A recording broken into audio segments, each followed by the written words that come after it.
I want us to talk about the Bible. Is it really from God? Was it inspired by the authority of this world? Was it God who gave us these books, or it was some group of people who sat at some place, thought of something, used it to deceive people? Well, there are evidences that proves that the Bible is indeed from God, and whatever is written in the Bible are not myth or fictions.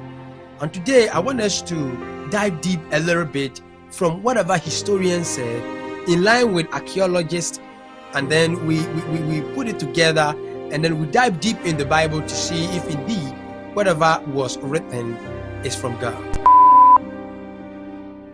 Flavio Josephus was a Jewish historian born in 36 AD, and he, in his work Antiquities of the Jews, written around 93 to 94 AD, he briefly mentioned Jesus Christ. Now check out this. In his passage known as the Testimonium Flavianum, he referred Jesus as a wise man and a doer of surprising deeds, as well as his crucifixion under Pilate. Here comes the case. In 1961, archaeologists uncovered a stone in Caesarea Maritima, and on the stone there was an inscription, Pontius Pilatus, prefect of Judea. The stone was measured 82 centimeters by 65 centimeters, and it was written around 26 AD to 36 AD. Checking out this, and in referring to the Bible, in several occasions under the crucifixion of Jesus, Pilate was being mentioned. And in John chapter number 18 verse number 29, John described it as how Pilate asked a question from the Jews as how he should persecute Jesus. Now let's open the Bible in John chapter 18 verse 29. Then Pilate went out to them and said, "What accusation do you bring against this man?" On several occasions Pilate was mentioned.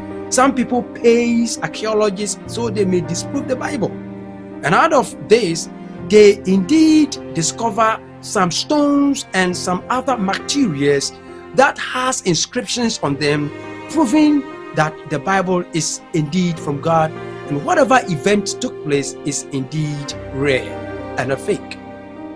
Okay. I want us to talk about this man, Celsus. Maybe you might have heard about this man and you might have read about him. He was not a historian in the traditional sense. He was a philosopher. Celsus was a Greek philosopher and an opponent of Christianity. He wrote a work known as True Doctrine around 2nd to the 3rd century AD, and it was only a little bit closer to the death of Jesus. Now, Celsus, in his work, he did oppose Christianity, but mentioned Jesus as a real person. And these are part of the evidences that prove that indeed whatever was written in the Bible referring to Christianity and Jesus was true. It is an evidence to tell us that Jesus indeed existed and the Bible is indeed from God.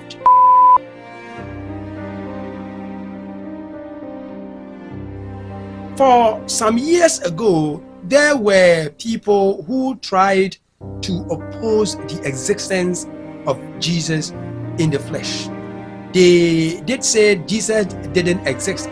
And we have people like Renaissance and Voltaire, that is Francois-Marie Arouet. In 2009, archaeologists discovered a house that was dated in the 1st century, and it was measured 900 feet square, and this house was large enough to provide Bible accuracy.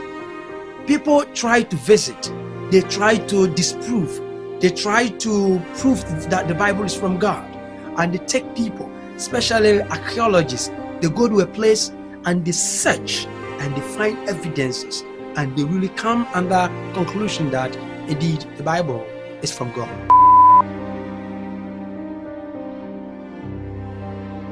I want us to talk about where other historians found or got their information from.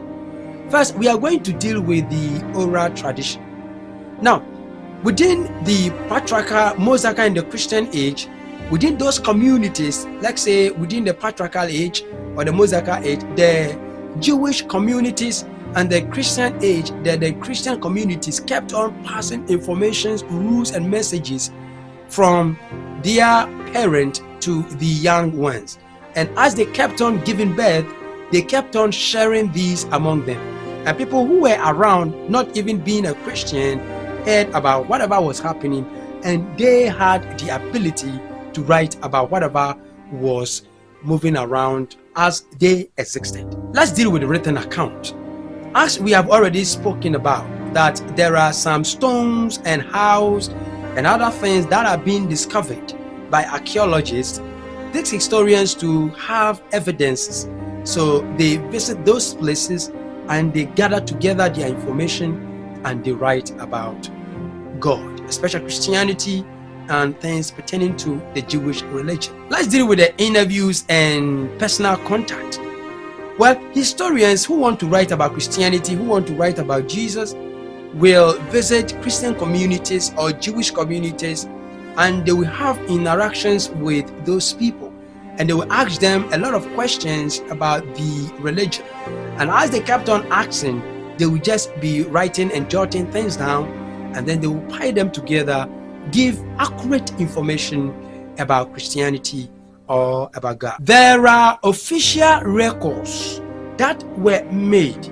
For example, do you want to tell me that these emperors and these kings who were persecuting Jesus, who existed and took control over the world, will not have historians or people around to give record on whatever happened? Do you want to tell me in this way? No.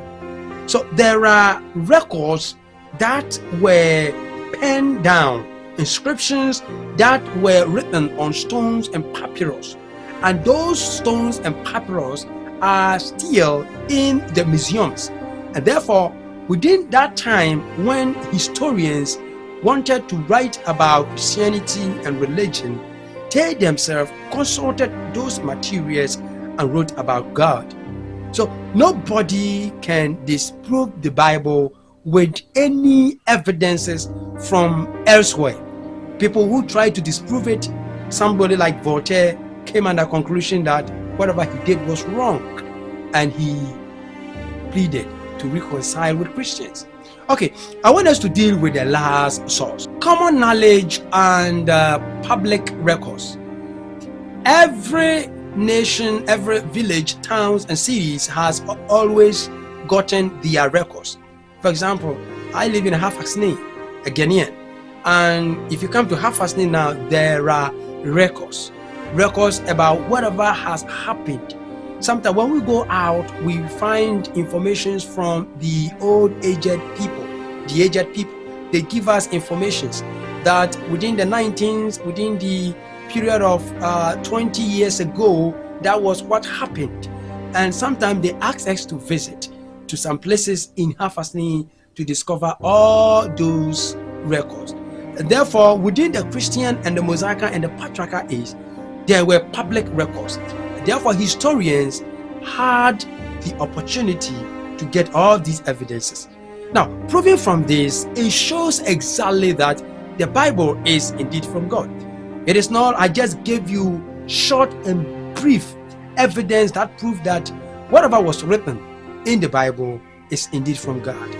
There is no doubt. Please, I want you to stay focused on the Bible. Jesus is coming, and the Bible is for human salvation. And therefore, try not to disbelieve it, because a time is coming you may regret. My name is Peter POLLEY, and a preacher and a missionary in the Lord's work.